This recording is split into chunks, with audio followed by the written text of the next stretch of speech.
전능하시고 무한하시기 때문에 그 능력으로 우주 만물을 창조하시고 오직 우리 인간만 하나님의 형상을 닮은 영적인 그러한 생명을 주신 것 참으로 감사를 드립니다.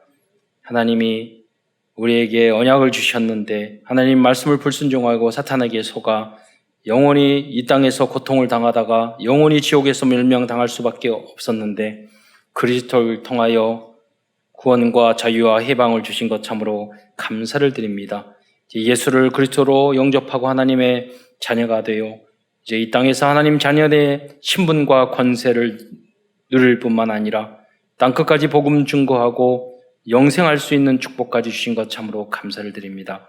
오늘도 강단 메시지를 통해서 은혜 받게 하시고 언약을 붙잡게 하시고 강단 메시지의 제자가 되어서 세계를 살릴 수 있는 주역으로 쓰임받을 수 있도록 역사하여 주옵소서.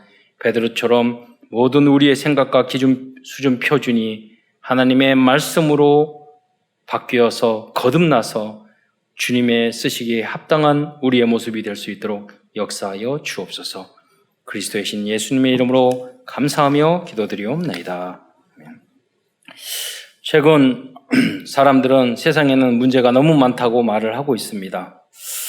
질병 문제, 지금 코로나 때문에 많은 문제가 있다고 하는데 과거부터 많은 문제가 있었습니다. 전쟁, 우리 세대에 저희 아버님도 피난민이고 저희 할아버지도 고향 다 잃었습니다. 많은 우리 동족들이 수백만이 무참하게 죽었습니다.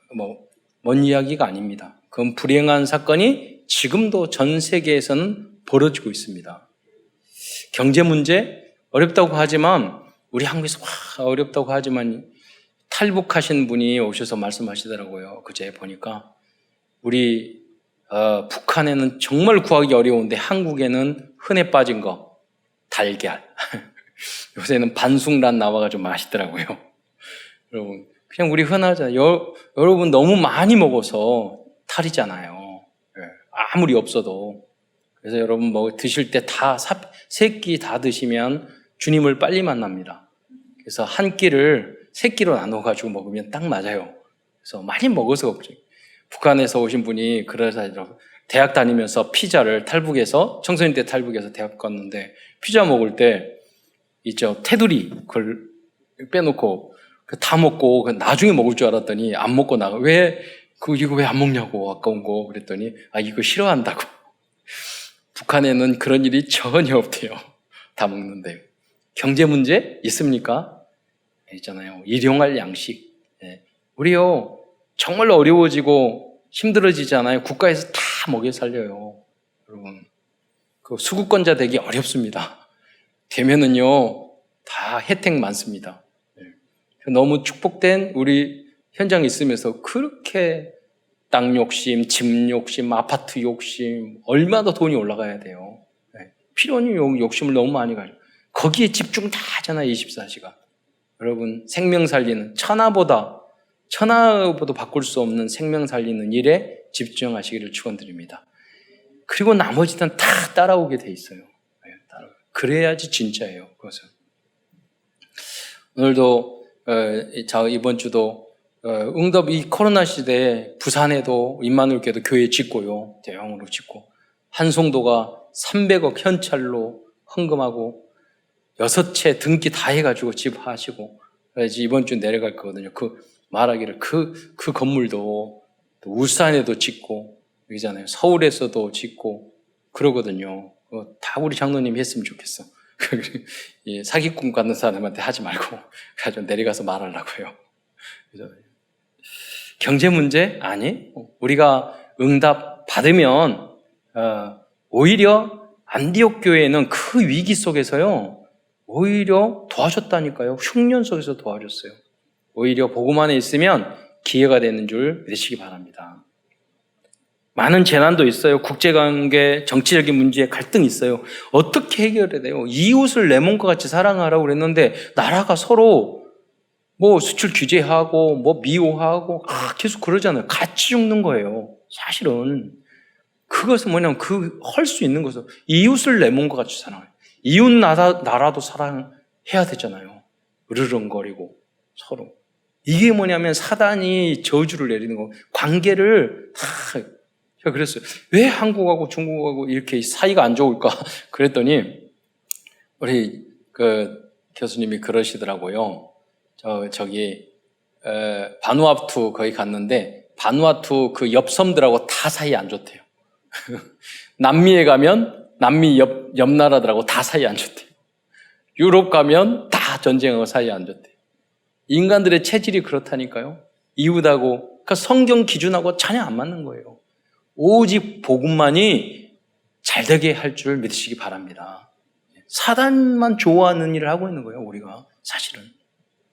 그런데 사실 이러한 문제가 너무나도 많단 말이에요. 그러나 그 해결책은 제시하지 못하고 있어요.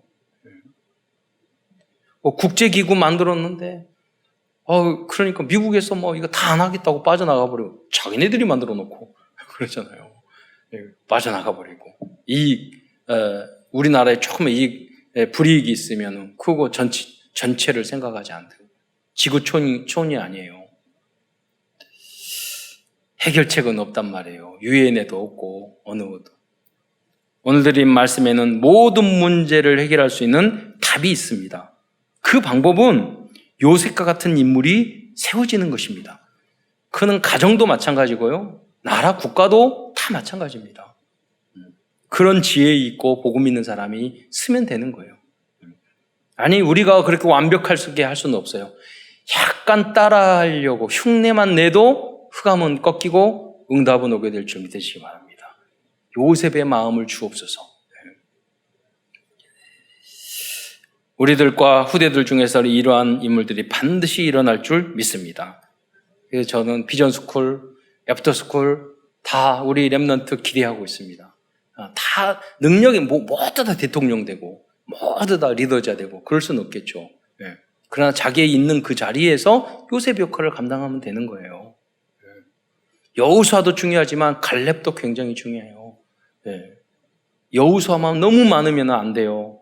있잖아요. 갈렙 같은 사람이 많을수록 좋아요. 이 소금과 같은 눈에 보이지 않지만 헌신을 하는 그런 인물들이 있다니까요. 교회에도 이름 없는 제자 중요하거든요. 요셉의 마음을 가지면 그렇게 되는 거예요. 오늘은 창세기 설교 마지막 8번째로 요셉에 대한 말씀을 나누면서 하나님이 우리에게 주시는 미션을 발견하고자 합니다.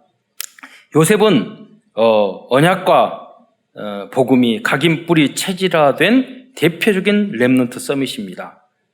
요셉은 서밋 타임을 인생의 여정 속에서 서밋 타임의 인생의 여정 속에서 서밋의 그릇과 자세를 갖추게 된 사람입니다. 아니 일정 시간을 서밋 타임을 갖는 게 아니에요.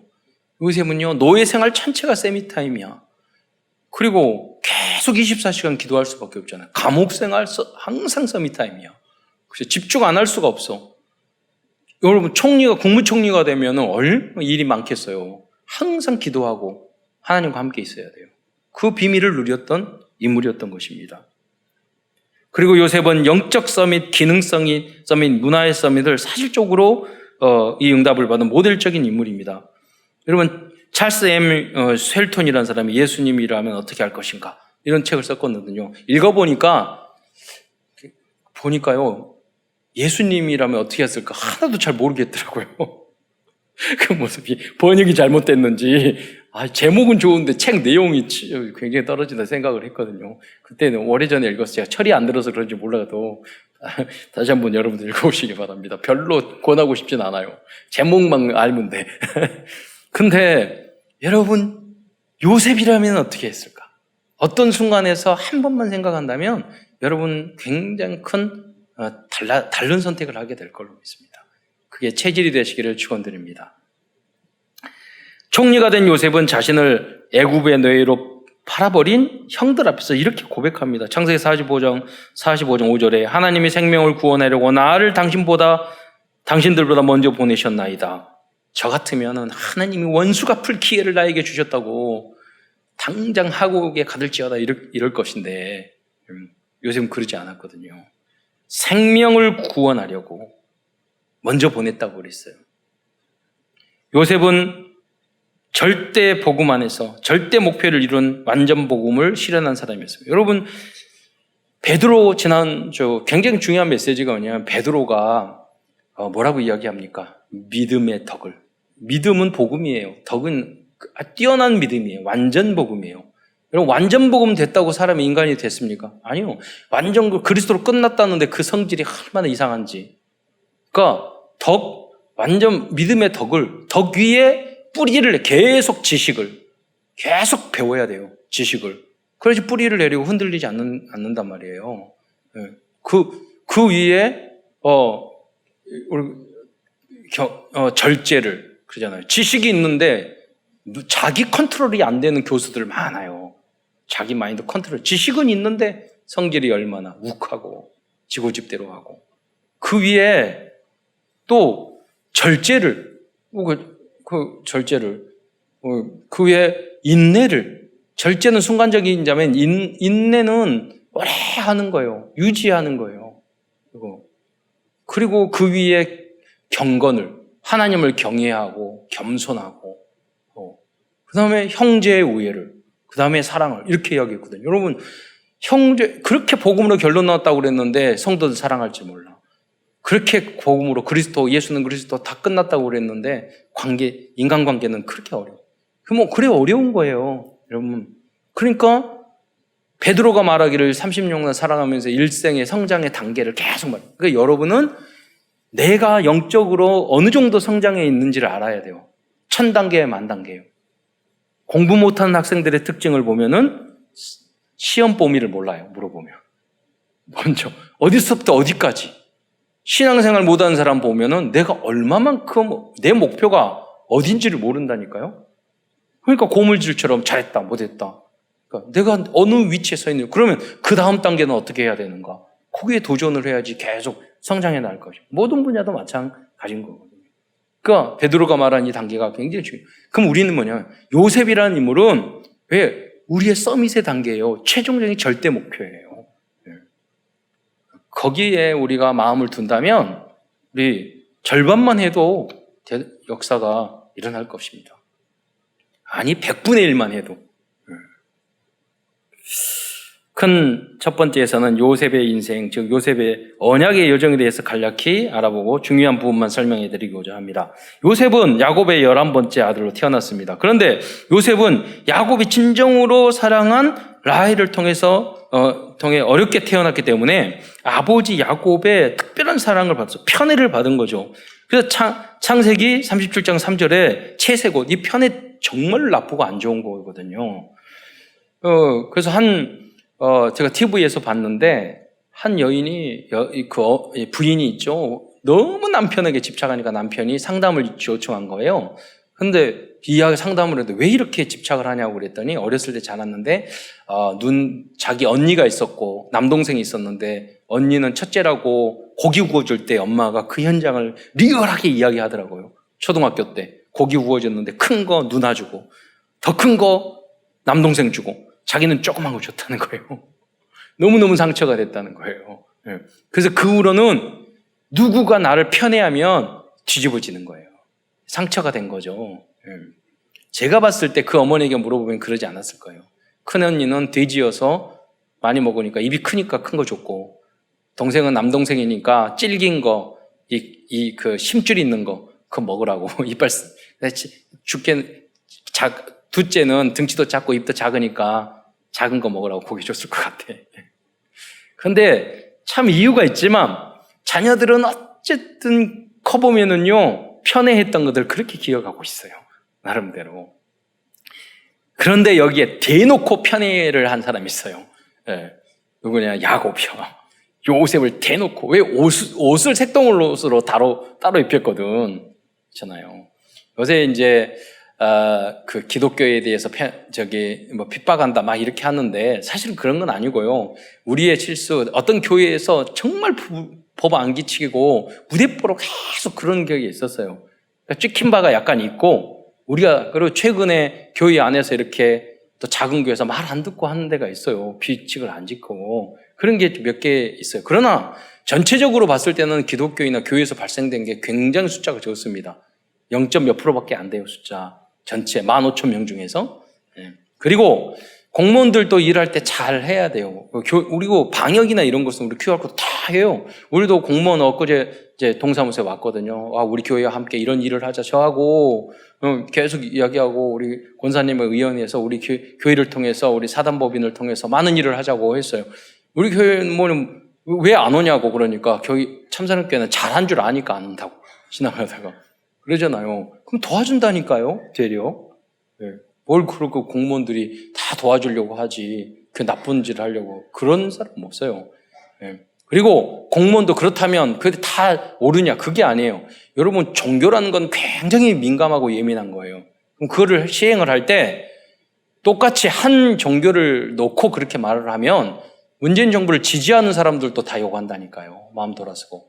그 밑에 일하는 사람들도 물론 방역에 너무 이게 해야 되니 급하게 해서 그렇게 했겠죠. 너무나도 수고하고 너무 어려운 과정을 이제 알아요. 그러나 요셉 같은 지혜를 그때 가져야 되는 거예요. 예를 들어서 이번에 천주교도 발생하고 불교도 발생했잖아요. 그럼 종교를 이야기할 때는 그렇게 특정 이름을 말하면 안 돼요. 그렇잖아요? 그러면 말을 할 때도 그렇게 해야잖아요. 찬송 금지, 뭐 금지 그러면 거기에 이렇게 해야 돼요. 3,000배 금지. 3,000배 하다가 비말 튀잖아요.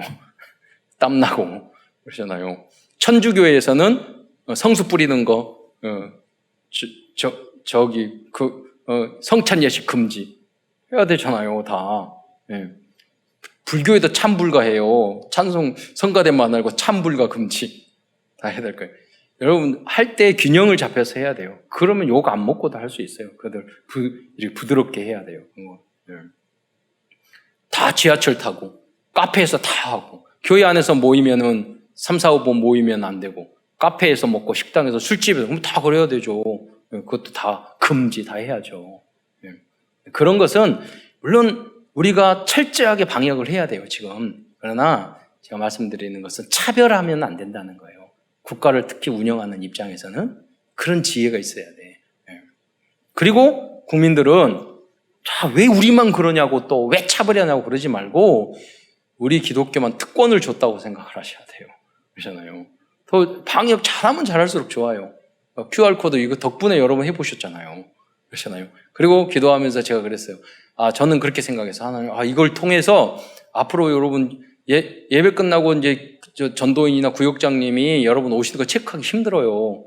근데 앞으로 QR코드랑 다 찍고 오면은 3,000 제자 놓고 항상 기도하거든요. 그러면 통계 쭉 나오고 월요일 날 왜 안 오신지 다 전화하고 있어요, 여러분.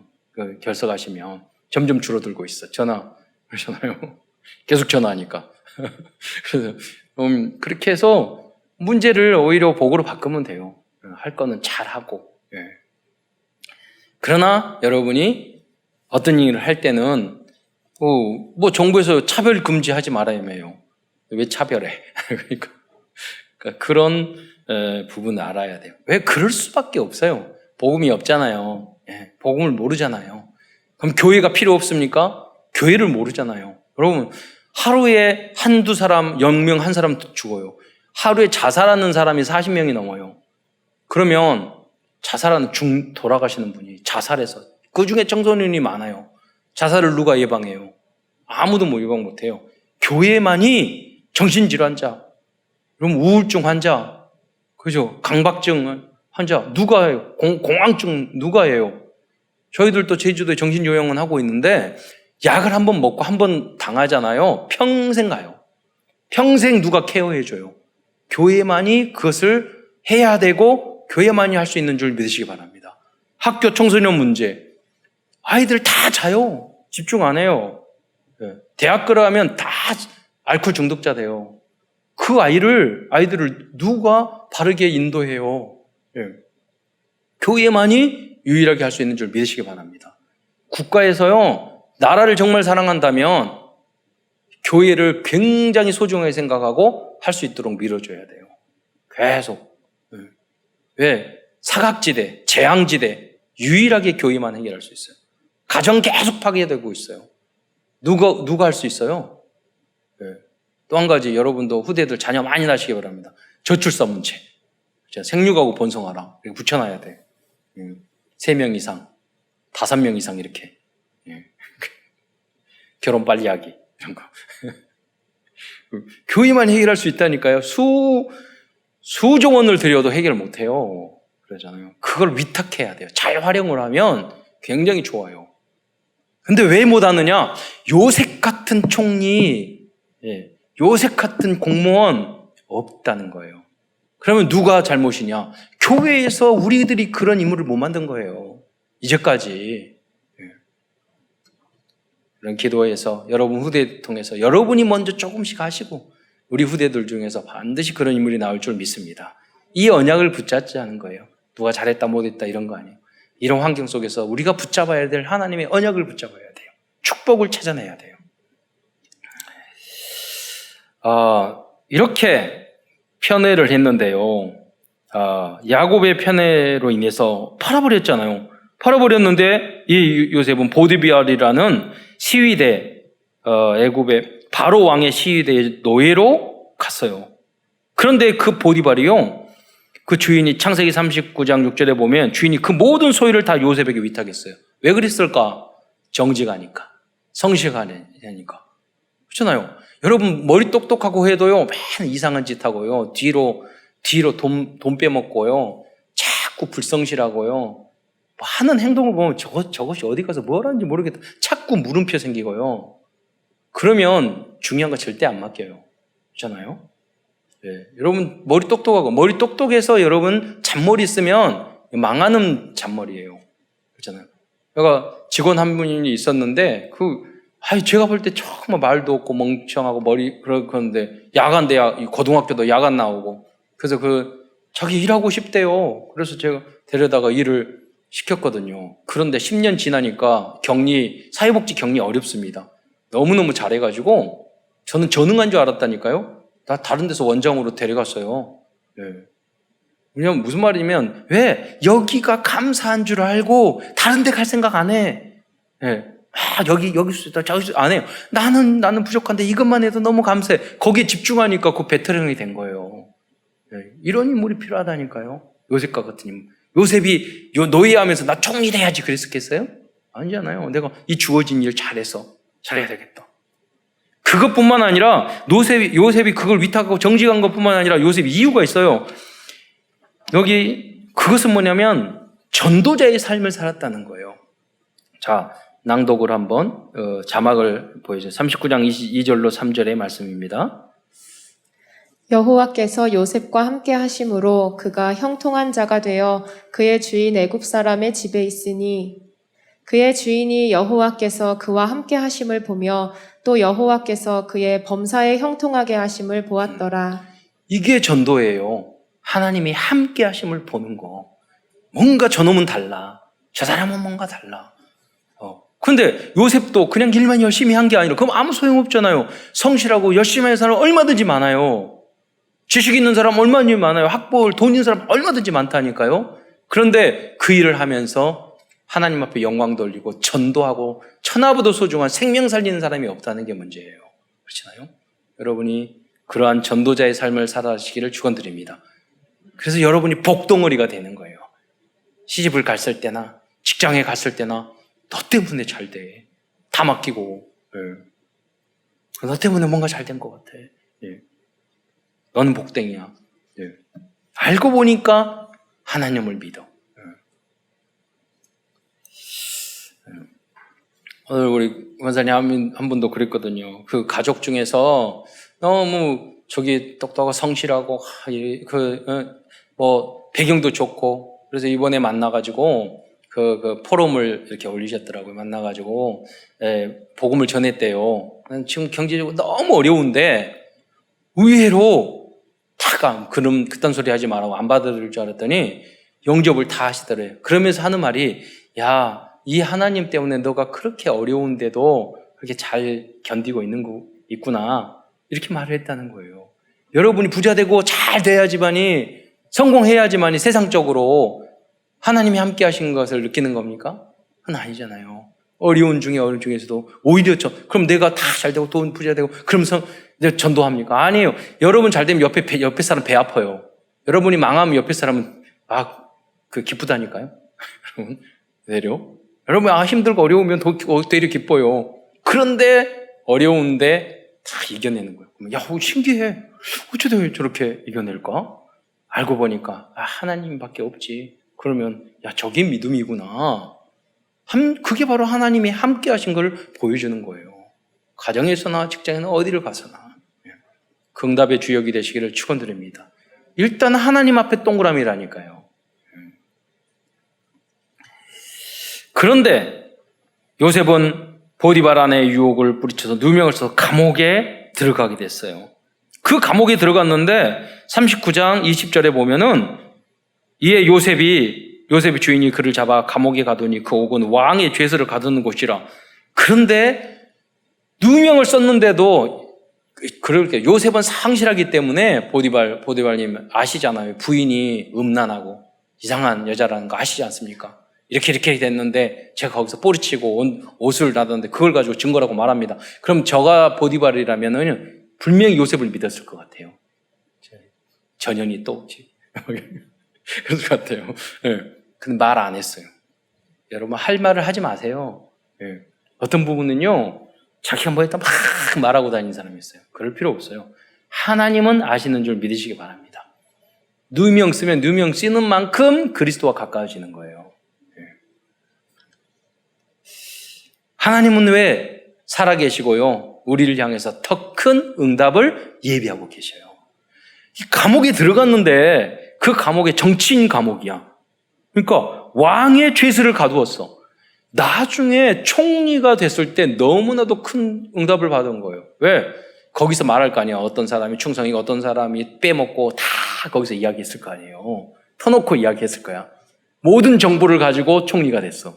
그러니까 저놈 잘라, 저놈 뭐해, 저놈 저 사람을 세워 다 했을 거 아니에요. 그래서 그 사람들이 깜짝 놀랐을 거예요. 어떻게 저렇게. 그러니까 말을 하잖아요. 이렇게 하나님의 영에 감동된 사람을 만나본 적이 없다고.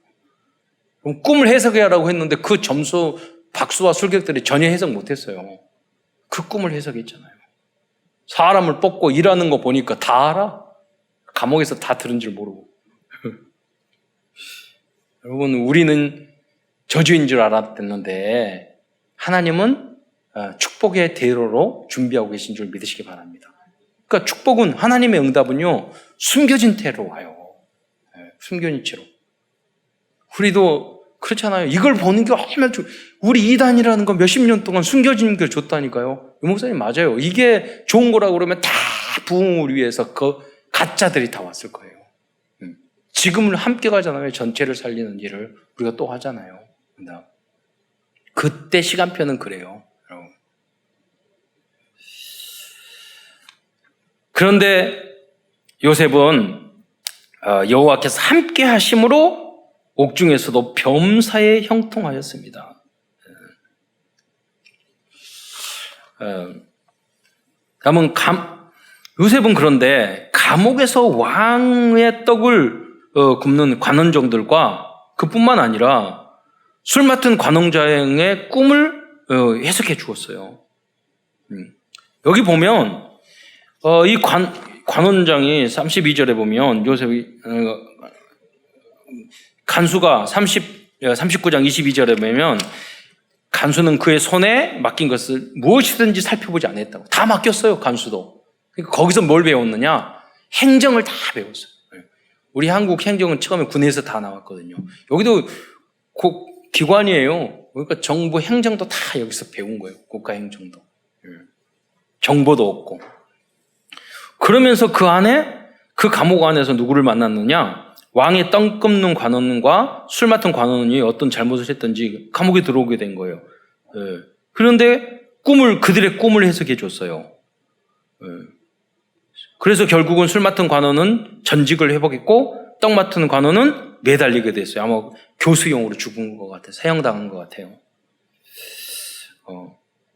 그런데 술 맡은 바로 왕이 특별한 꿈을 꾸게 됐어요. 어떤 꿈을 꾸게 됐냐면 나일강에 바로 왕이 있는데 파리하고 이제 저기 좀 아주 살찐 그 소들이 있는데, 나일강에서 파리한 그 아름다운 소들이 있는데, 그 살도 없고 마른 파리한 거 와서 그 7소를 잡아먹는 거예요.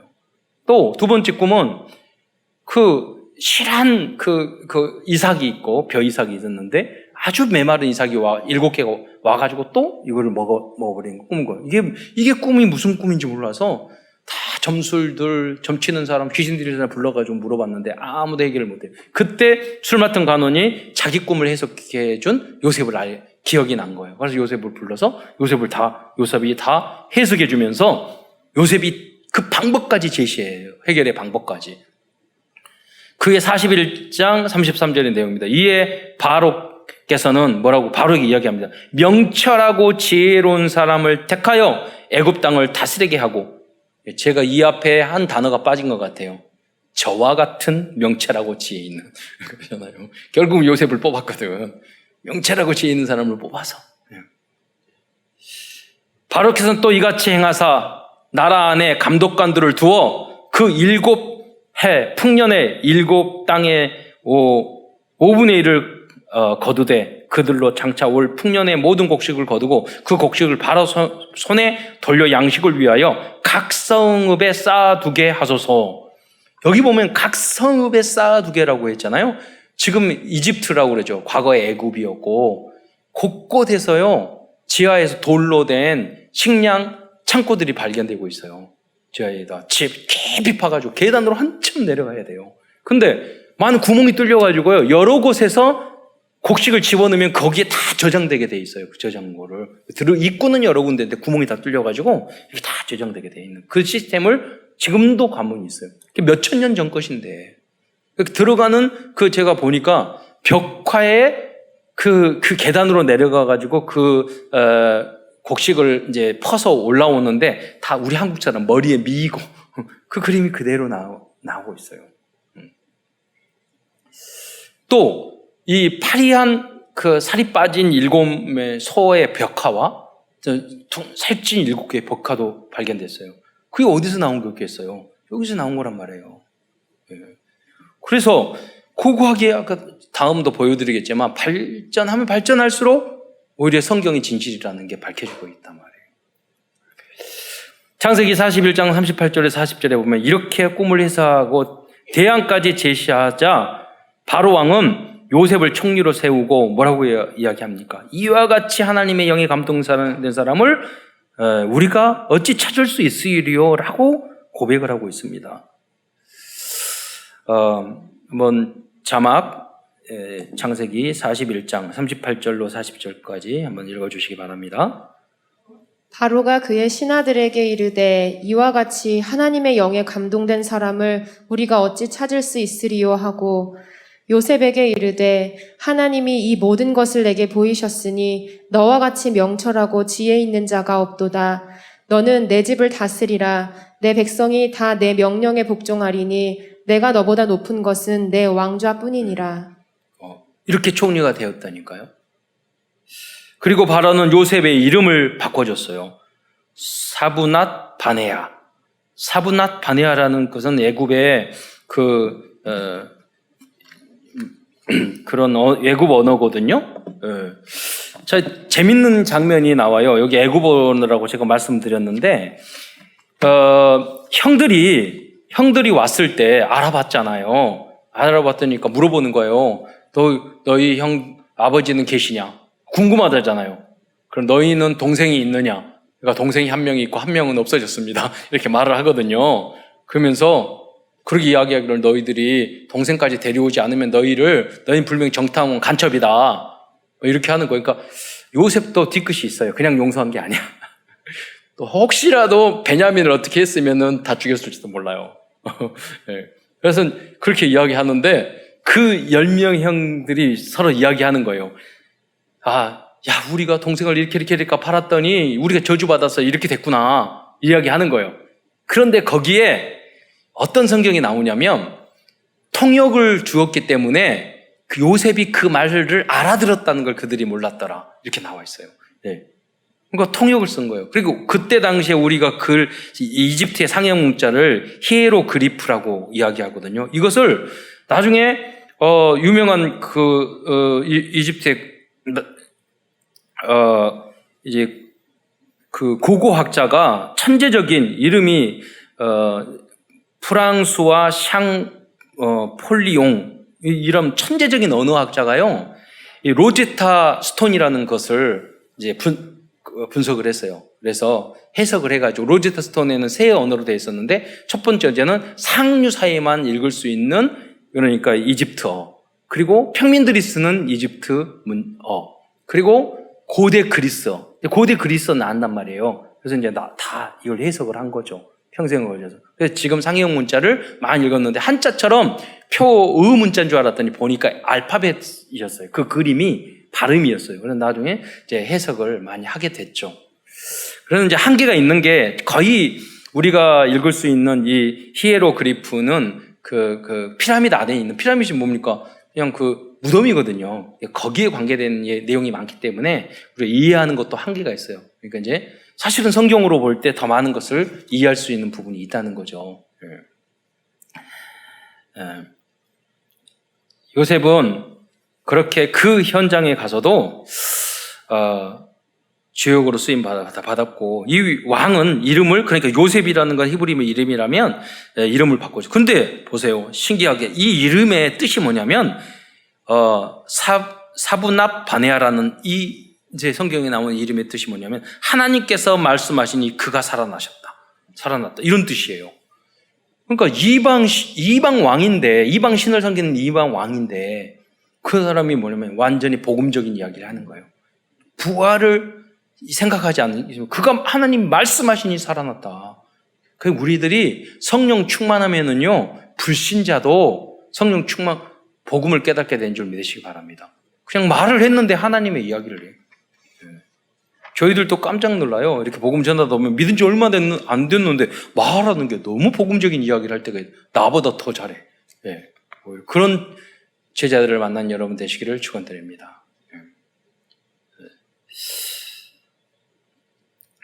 그리고 이 왕은요 요셉에게 제사장 보디베라의 딸을 줘서 결혼하게 합니다. 여러분 아브라함의 아내 이름이 누구예요? 기억나죠? 이삭의 아내 이름. 그러면 요셉의 아내 이름이 뭐예요? 여기 성경에 나온다니까요. 아스낫. 근데 당시 제사장의 딸이었어요. 이 아스낫이라는 뜻이 뭐냐면 네이트 여신에 속한 자라는 뜻이에요. 그러니까 제사장이니까 자기 딸의 이름을 그렇게 지었죠. 그런데 유대인 전설에 의하면 이제 그 탈무드나 그런 역사서에 보면은 그 아스낫이요 12지파 중에 두 개인 에브라임과 므낫세를 낳은 인물이에요. 이분이 유명하진 않지만 중요한 인물이에요. 그냥 여기 보면 이 사람이 나중에 결혼한 후에 자기의 종교를 완전히 공식적으로 포기하고 여호와를 잘 섬겼다고 기록에 나와 있어요. 그 증거가 그 자녀들 2명이 믿음에 서서 12지파에 들어가. 요셉 지파는 없잖아요.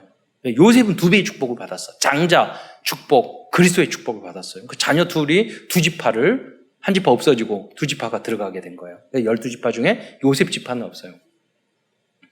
근데 이거 보세요. 우리 교회도 보면은요, 며느리들이 잘 들어. 잘 안 믿다가 불신자인데 와서 잘 믿는 며느리들 많아요. 그래서 앞으로 그 며느리들 모여가지고 아스낫 모임을 만들어요. 아스낫 여전도회. 그래가지고. 완전 불신자 그럼 데려와가지고.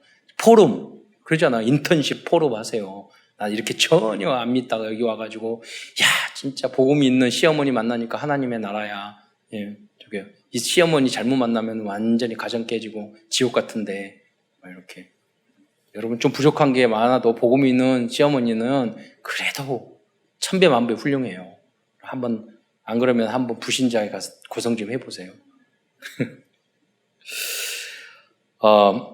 또 요셉은 식량을 구하러 온 형들을 만난 후 여러 가지로 확인을 했어요. 그냥 용서해 준 게 아니에요. 여러분 그렇습니다. 우리도 하나님 구원의 은혜를 받고 그랬지만은 만약에 베냐민을 죽였다. 그러면은 쉽게 넘어갔겠어요? 사실은 용서했겠지만. 그래서 여러분, 우리가 조금 실수하고 잘못할 수 있어요. 그러나 진정으로 그런 부분은 회개하고 인정만 해도 여러분은 완전히 거듭나게 돼요. 안 그러면 5년이 지나도 똑같고 10년이 또 그러니까 그게 안 변한 게 문제가 아니라요. 굉장히 큰 부분을 못 봐요. 큰 축복을 못 받아요. 그러니까 항상 겸손하게 낮은 자세로 나의 부족한 분을 갱신하고 그러셔야 돼요. 거듭나야 돼요. 그 생각해 보세요. 안 그러면 요셉을 판 그 형들보다 여러분 못한 사람이에요. 그 형들은 회개하고 반성하고 우리가 그 말을 했다니까요. 우리가 이것 때문에 그랬다. 당연하잖아요. 종생을 팔고. 사실 피도 섞기 아버지는 같지만 어머니는 다르거든요. 배다른 자식이기 때문에 그냥 대충 잊어버려도 돼. 갔겠지 어디. 근데 그 형들을 보니까 그러지 않았어요. 너무나 미안하게 생각을 했어요. 그 기본적으로 바탕이 돼 있었잖아요. 양심은 살아 있었잖아요.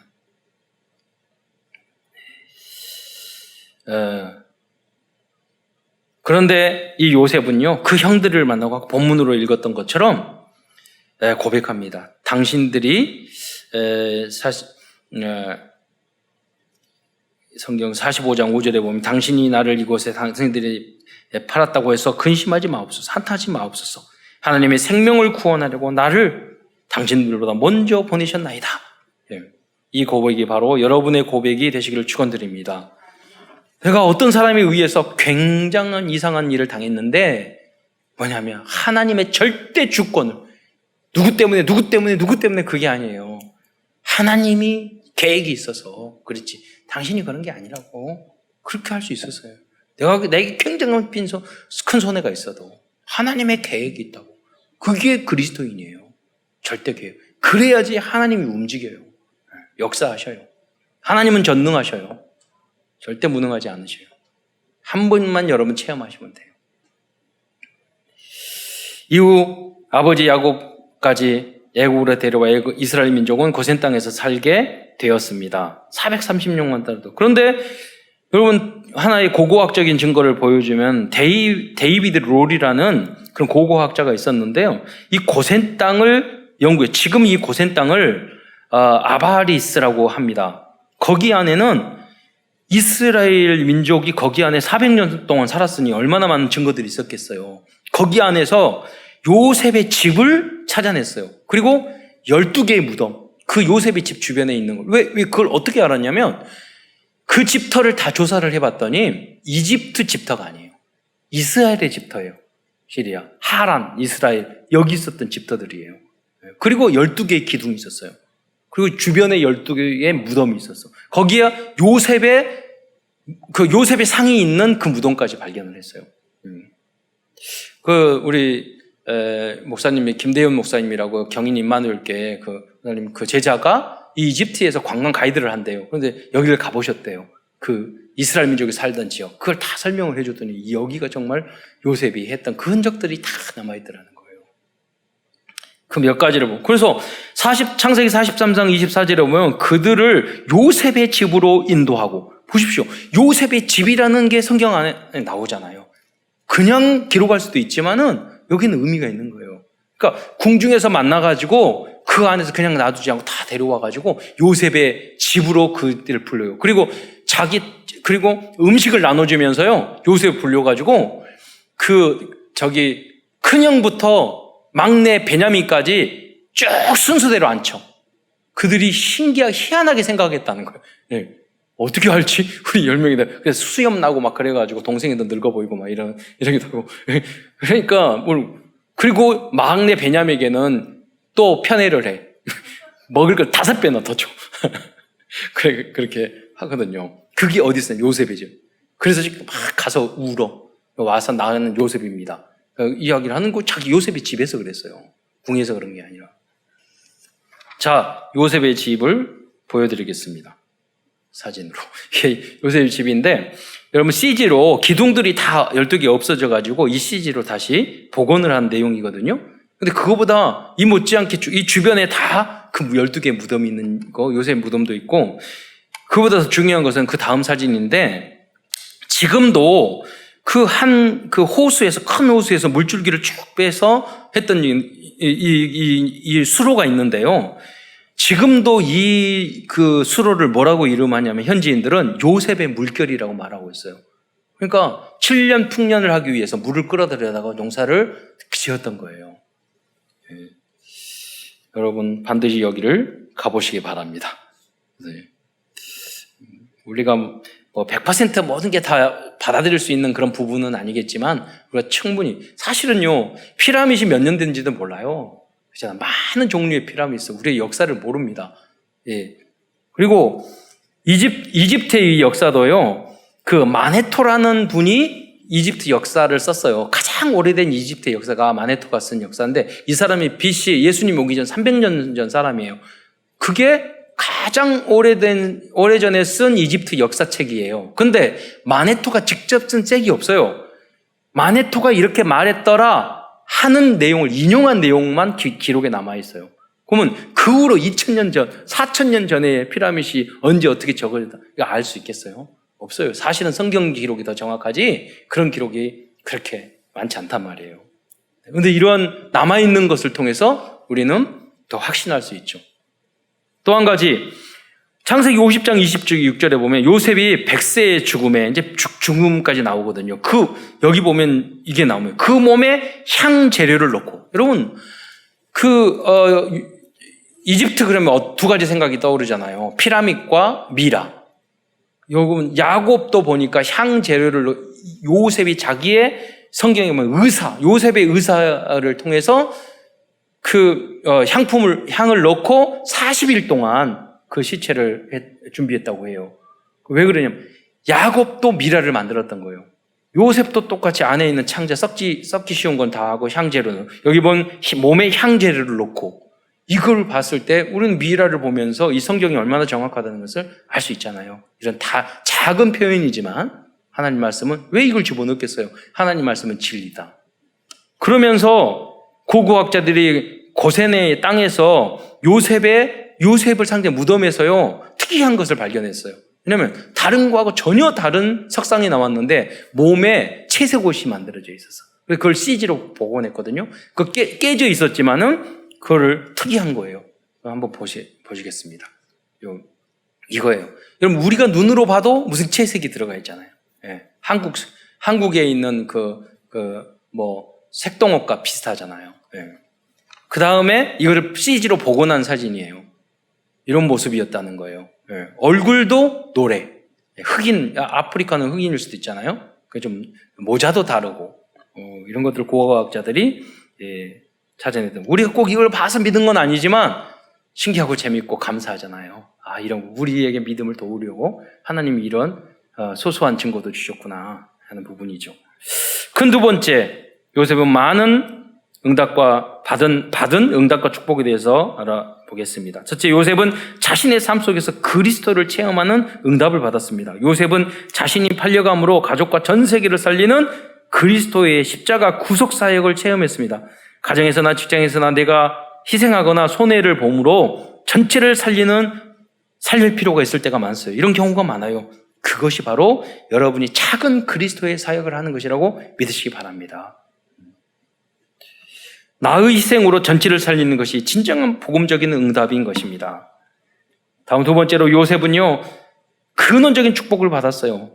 무슨 말입니까? 첫째, 야곱은 요셉이 태어날 때 비로소 삼촌 라반에게 자신의 분깃을 요구할 영적인 힘을 얻게 됐어요. 여기 영적인 힘이 없으면 당연히 요구할 것도 요구 못해요. 근데 복덩어리가 된 거야. 여러분도 다 복덩어리가 되시기 바랍니다. 예. 저거 태어나고 나서 뭐든지 잘 돼. 예. 저기 들어오고 나서든 뭐든지 다 할 때. 예. 흉년 속에서 가족과 전 세계의 생명을 구해주는 복의 군의 역할을 하였습니다. 바로 왕에게, 여러분 이거 중요한 건데, 애굽 주변의 모든 땅을 얻게 했어요. 역사학자들에 의하면 그 호족들이 있었는데요, 7년 흉년 이전에는 바로 왕이 힘이 그다지 안 컸대요. 그런데 7년 흉년 이후에는요 바로 왕이 막강해진 거예요. 왜냐하면 처음에는 쌀을 팔면서 돈으로 사갔어요. 돈이 떨어졌어. 다 떨어졌어. 은금 돈이 다 떨어졌어. 그러니까 짐승을 팔았어요. 그래서 쌀 가져갔어요. 곡식을 가져갔어요. 그 다음에는 그것도 없으니까 우리의 땅을 팔아서 우리를 소장농, 우리 종으로 삼으라고. 그래서 바로와 땅이 돼버린 거예요. 그러면 요셉이 이쁘겠어요? 안 이쁘겠어요? 그렇잖아요. 그러니까 다 이익을 준 거예요. 이 바로 왕에. 모든 걸 다 맡겨버린 거죠. 그 75명의 그 가족들도 다 먹여 살리고 고센 땅을 줄 정도로 이 복의 근원의 응답을 여러분 누리시길 축원드립니다. 그래서 창세기 47장 20절에 보면요. 그러므로 요셉이 애굽의 모든 토지를 다 사서 바로에게 바치니 그랬어요. 성경은 정확하게 나오고 있어요. 다음으로 가정과 가문을 살리는 응답을 받았습니다. 또 세계 복음화의 응답을 받았습니다. 쌀 팔면서 세계 복음화했잖아요. 또 당시 최고 국가는 애굽의 국무총리가 되는 이 응답도 받았습니다. 마지막 큰 세 번째는 요셉이 완전 복음을 실현한 현장과 그 비결에 대해서 말씀드리겠습니다. 이러한 모습은 믿음의 선진들로부터 전달된 언약과 복음의 흐름이 체질화되었을 때 나타날 수 있는 빛의 열매라고 볼 수 있습니다. 무슨 말입니까? 여러분이요, 복음 예배 안의 흐름 속에, 훈련의 흐름 속에만 있어도 여러분 이 요셉의 응답을 받게 될 줄 믿으시기 바랍니다. 첫째, 요셉은 노예 생활도 성실하게 일을 하였습니다. 이것이 노바디입니다. 이렇게 어려운 상황을 이겨낼 수 있는 방법은 오직 하나님, 오직 예수, 이거예요. 오직 복음이에요. 그러니까 유일성 재창조의 응답을 받게 된 것입니다. 두 번째, 보디바르 아내가 유혹하고 누명을 씌웠지만 인본주의적인 방법을 사용하지 않았습니다. 이것이 노타임입니다. 무슨 말입니까? 요셉은 어떤 시간도 사탄에게 빼앗기지 않고 속지 않았어요. 오직 복음을 선택했어요. 왜? 요셉은 24시가 하나님과 함께했기 때문에. 그래서 24시, 25시 영원히까지 남기는 응답을 받게 된 것입니다. 세 번째, 감옥도 하나님 나라로 만들었어요. 이것이 노회오의 응답입니다. 요셉은 어떤 장소에 가더라도 하나님 나라를 만들었어요. 응답의 비결이 뭐죠? 당연성, 필연성, 절대성. 그보다 더 중요한 것은 뭐냐면요. 비밀을 하나님과 함께 했다는 거예요. 하나님이 함께 하셨다는 거예요. 39장 우리 21절로 23절 다시 한번 낭독해 주시기 바랍니다. 여호와께서 요셉과 함께 하시고 그에게 인자를 더하사 간수장에게 은혜를 받게 하심에 간수장이 옥중 죄수를 다 요셉의 손에 맡김으로 그 재반 사물을 요셉이 처리하고 간수장은 그의 손에 맡긴 것을 무엇이든지 살펴보지 아니하였으니 이는 여호와께서 요셉과 함께 하심이라. 여호와께서 그를 범사에 형통하게 하셨더라. 이러한 응답을 여러분도 누리시길 축원드립니다. 결론입니다. 오늘도 요셉의 언약의 예정 속에서 우리에게 주시는 CVDIP를 발견하고자 합니다. 커버넌트 언약입니다. 요셉이 붙잡은 언약은 위드, 즉 하나님께서 어디를 가든지 나와 함께 하시고 계신다는 이 언약을 붙잡았어요. 유 목사님 그 말씀하실 때 은혜를 정말 받았는데 맞다 생각을 별로 안 했거든요. 요셉은 총리 되려고 했다지 않았다는 거예요. 요셉은 하나님과 함께 했다. 그러니까 그걸 뭘 대하려고 목적을 하고 성공하려고 그런 거 아니에요. 하나님과 함께하는 그 순간이 가장 행복했던 거예요. 그게 노예 생활이든 감옥 생활이든. 그럼 뭐가 돼서 행복하면 그거 안 되면 여러분 불행해질 거 아니에요. 그게 아니에요. 하나님이 함께 하신 그걸로 결론 내야 돼요. 그럴 때 나머지는 다 따라오는 거죠. 비전입니다. 우리의 비전은 요셉처럼 237 나라의 재앙을 해결해 주고 영육의 생명을 구원해 주는 것입니다. 우리나라가 너무 그렇습니다. 지금 미국에 300만 명, 일본도 지금 하루에 300명씩 터지기 시작해요. 확진자가 나오기 시작했어요. 누가 도와줍니까? 정치, 경제 모든 면에 있어서 전 세계에 한류 아니 이해가 안 돼요. 그 미국에 있는 저기 예쁜 사람들이 우리 BTS 보고 막 소리 지르고 쓰러지고 좋아하고 하는 거 보면 왜 그러겠어요? 하나님이 세계 복음화 하라고 그 비밀을 발견하시기를 축원드립니다. 그래서 영육간에 살리는 거예요. 우리가 주역이 될 것입니다. 꿈입니다. 요셉처럼 지금 나에게 주신 현장에서 당연한 것, 필요한 것, 절대적을 찾아 24시간 기도한다면 요셉처럼 하나님이 주신 모든 꿈은 이루어질 것입니다. 이미지입니다. 깊은 기도 속에서 미래의 응답이 생생하게 앞당겨 보일 정도로 하나님이 주신 나의 것, 나의 현장을 여러분 찾아보시기 바랍니다. 실천입니다. 이번 주 한 주간도 요셉처럼 어떠한 어려운 현장에서도 복음과 그리스도를 누리다가 최고의 응답을 받는 모든 성도들이 되시기를 축원드립니다. 기도하겠습니다. 사랑해 주님 감사합니다. 오늘도 요셉의 언약의 여정을 통해서 우리에게 하나님 레마와 메시지를 주신 것 참으로 감사합니다. 이 언약을 굳게 붙잡고 우리의 힘과 능으로는 도저히 요셉의 삶을 따라갈 수 없사오니 주께서 역사하여 주시사 요셉의 그 길을 걸어가게 하시고 요셉이 누렸던 그 응답과 축복을 모든 성도들도 누릴 수 있도록 역사하여 주옵소서. 그리스도의 신 예수님의 이름으로 감사하며 기도드리옵나이다.